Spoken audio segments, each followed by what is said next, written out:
Hello students, Gargi tutorial ক্লাসে তোমাদের স্বাগত জানাই। আজকে আমার আলোচ্য বিষয় হলো বর্ধমান ইউনিভার্সিটি সেকেন্ড সেমিস্টার স্টুডেন্টসদের জন্য যাদের মাইনরে বেঙ্গলি রয়েছে।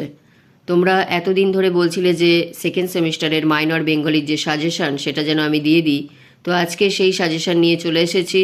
2026-এর যে গুরুত্বপূর্ণ সাজেশান, তোমাদের কি কি প্রশ্ন আসতে পারে সেই প্রশ্নের তালিকা তৈরি করে তোমাদের একটি সাজেশান তৈরি করে দিয়েছি। তার আগে কয়েকটা কথা বলে রাখি, 2025 সালে যে সাজেশান আমি দিয়েছিলাম তার থেকে তোমরা প্রায় সম্পূর্ণটাই কমন পেয়েছিলে। সেই সাজেশানটা আমি একবার তোমাদের তুলে ধরে তারপর তোমাদের 2026 সালের জন্য যে সাজেশান আমি তৈরি করেছি সেটা তোমাদের দেখাচ্ছি। এখানে দেখো যে 2025 সালের সাজেশান আমার এটা ছিল, আমার চ্যানেলে দেওয়া আছে, চাইলে তোমরা ওখান থেকে দেখে নিতে পারো। যে সমস্ত প্রশ্নগুলো দাগ দেওয়া হয়েছে সেই প্রশ্নগুলো এসে গেছে। যেমন এখান থেকে এটা এসে গেছিলো, বাংলা সাহিত্যের ইতিহাসে চর্যাপদের স্থান নিরূপণ করো। সব কটা নয়, যেটা দেখিয়ে দিচ্ছি। তারপর এখানে দেখো রামায়ণের অনুবাদক ও তার কবি কৃতিত্ব এসে গেছিল, চণ্ডীদাসের বড়ু চণ্ডীদাসের কবি কৃতিত্ব এসে গেছিল, বিদ্যাপতির কবি প্রতিভা এসে গেছিল, চৈতন্য ভাগবতের বৃন্দাবন দাসের কবি প্রতিভা এসে গেছিল এবং গোবিন্দ দাসের কবি কৃতিত্ব এসে গেছিল। এছাড়া এদিকে নাথ সাহিত্য এসে গেছিল, ধর্মমঙ্গল কাব্যের শ্রেষ্ঠ কবি কৃতিত্ব এসে গেছিল। এই সমস্ত প্রশ্নগুলো এসে গেছিল। তো আমার দেওয়া সাজেশানের থেকে তোমরা গত বছর যারা এটা পড়ে গেছিলে তারা প্রায় সম্পূর্ণটাই কমন পেয়েছো। 5-এর থেকে তোমাদের যে কটা লিখতে হয়, 4টে লিখতে হয়, সবই কমন পেয়েছো এবং সেখানে একটা এক্সট্রাও কমন পেয়েছিলে। আবার 10-এর থেকে যে 2টো লিখতে হয় সেখানেও তোমরা সম্পূর্ণটা কমন পেয়েছিলে, আবার একটা এক্সট্রাও কমন পেয়েছিলে। তাই এবারে 26 সালের যে কোয়েশ্চেন আমি তৈরি করেছি সেগুলো অবশ্যই তোমরা করে যেও, আশা করছি তোমরা সম্পূর্ণটাই কমন পাবে। এই সমস্ত কোশ্চেনগুলো বাদ দিয়ে যেগুলো আমি এখানে এক্সট্রাগুলো ছিল সেগুলো তো রেখেছি, এছাড়াও আরও কি কি প্রশ্ন রেখেছি তোমরা দেখতে থাকো। 1 নাম্বার দেখো, বাংলা প্রাচীন ও মধ্যযুগের সাহিত্যের বৈশিষ্ট্যগুলি লেখো, এই যুগবিভাজনের তাৎপর্য বিচার করো। 2 নাম্বার, চর্যাপদ কোন শতাব্দীতে রচিত, এর ভাষাকে সন্ধ্যা ভাষা বলা হয় কেন। 3 নাম্বার, চর্যাপদে তৎকালীন সমাজের যে চিত্র ফুটে উঠেছে তা আলোচনা করো।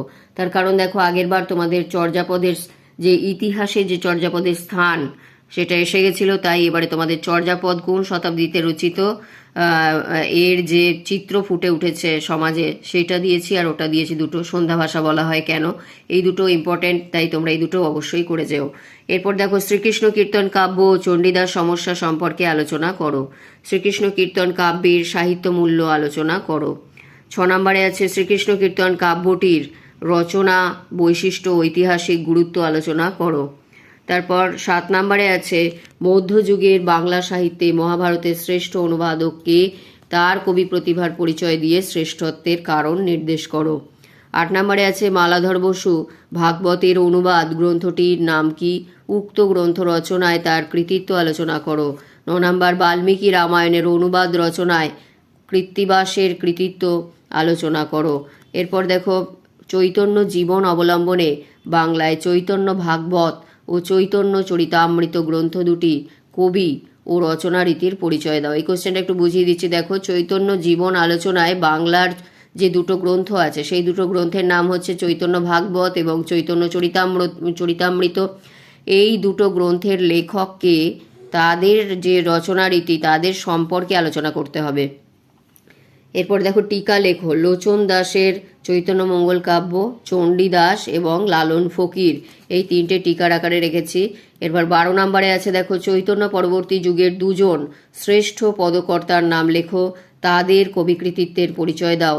এবার যে চৈতন্য পরবর্তী যুগের যে 2জন শ্রেষ্ঠ পদকর্তা, তার মধ্যে দেখো কারা আছে, বলরাম দাস আছে, জ্ঞান দাস আছে, গোবিন্দ দাস আছে। এখানে 2জন দিয়েছে, এখানে 3টে নাম আমি তোমাদের দিয়ে দিয়েছি। এই 3 জনের সম্পর্কেই তোমরা কিন্তু কৃতিত্বগুলো করে রাখবে। এরপর, জ্ঞানদাসকে চণ্ডীদাসের ভাবশিষ্য বলা হয় কেন, জ্ঞানদাসকে চণ্ডীদাসের ভাবশিষ্য বলা হয় কেন, খুবই ইম্পর্টেন্ট প্রশ্ন।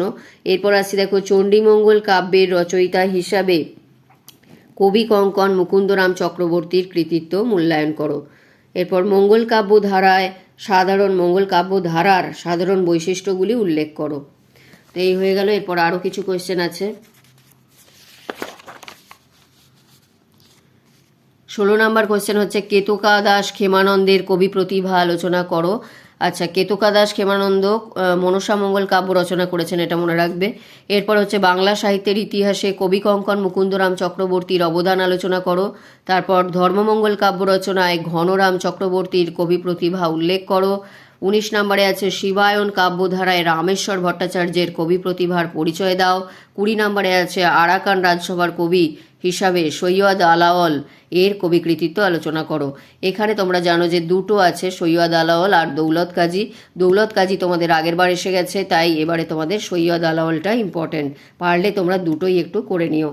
এরপর দেখো 21 নম্বরে আছে শাক্ত পদাবলী সাহিত্যের উদ্ভবের সামাজিক পটভূমি আলোচনা করো। 22 নম্বরে হচ্ছে বাংলা সাহিত্য ও সমাজ জীবনে চৈতন্যদেবের প্রভাব আলোচনা করো। 23 নম্বরে রেখেছি বাংলা সাহিত্যে ময়মনসিংহ গীতি কবিতার গুরুত্ব আলোচনা করো। 24 নম্বরে আছে মালাধর বসু শ্রীকৃষ্ণ বিজয় কাব্যটির সংক্ষিপ্ত পরিচয় দাও। এবং শাক্তপদ রচনায় সাধক রামপ্রসাদ সেনের প্রতিভা পরিচয় দাও। এই 25টা প্রশ্ন তোমরা করে যাবে। এবং তবে বলে রাখি, যে যে প্রশ্নগুলো 25 সালে এসে গেছে সেগুলো যে একেবারেই আর দেবে না, এটা কিন্তু কেউ কিছু বলতে পারে না। তাই তোমরা 25 সালে যে কোয়েশ্চেনগুলো এসেছে, আমি যে সাজেশনগুলো দিয়েছি সেগুলো পারলে একবার দেখে নিও, সেখান থেকে দেখে নিও। আর যে যে কোয়েশ্চেনগুলো রিপিট করেছে সেগুলো একটু করে যেও। যেমন দেখো এখানে চর্যাপদ থেকে যে কোয়েশ্চেনটা দিয়েছিল, চর্যাপদে তৎকালীন সমাজের যে ঐতিহাসিক স্থান নিরূপণ করো, সেটা এসেছিল। কিন্তু আমি তোমাদের দিয়েছি যে সমাজের যে চিত্র ফুটে উঠেছে, তৎকালীন সমাজের যে চিত্র ফুটে উঠেছে তা আলোচনা করো, সেটাও করে যাবে। আর ঐতিহাসিক যে স্থান নিরূপণ করো সেটাও একটু দেখে যেও। এরকম কিছু কিছু কোয়েশ্চেন যেগুলো রিপিট করে দিতে পারে, সেগুলো আরেকবার করে করে যেও। আর যেমন এখানে বলে দিলাম যে তোমাদের সৈয়দ আলাওলের সাথে দৌলত কাজীটা আরেকবার দেখে যেও। কিছু কিছু প্রশ্ন যেমন বিদ্যাপতির কবি প্রতিভা এসে গেছে, তাই আমি এখানে দিইনি, তোমরা চাইলে একটু দেখে যেও। এই সমস্ত কোয়েশ্চেনগুলো কিন্তু রিপিট হওয়ার সম্ভাবনা আছে। তাহলে এই বলে ভিডিওটি শেষ করলাম। যদি ভিডিওটি গুরুত্বপূর্ণ মনে হয় তাহলে অবশ্যই একটি লাইক করে দিও, চ্যানেলে নতুন হলে সাবস্ক্রাইব করে নিও ও বন্ধুদের মধ্যে অনেক অনেক শেয়ার করে দিও। দেখা হচ্ছে পরবর্তী ভিডিওতে।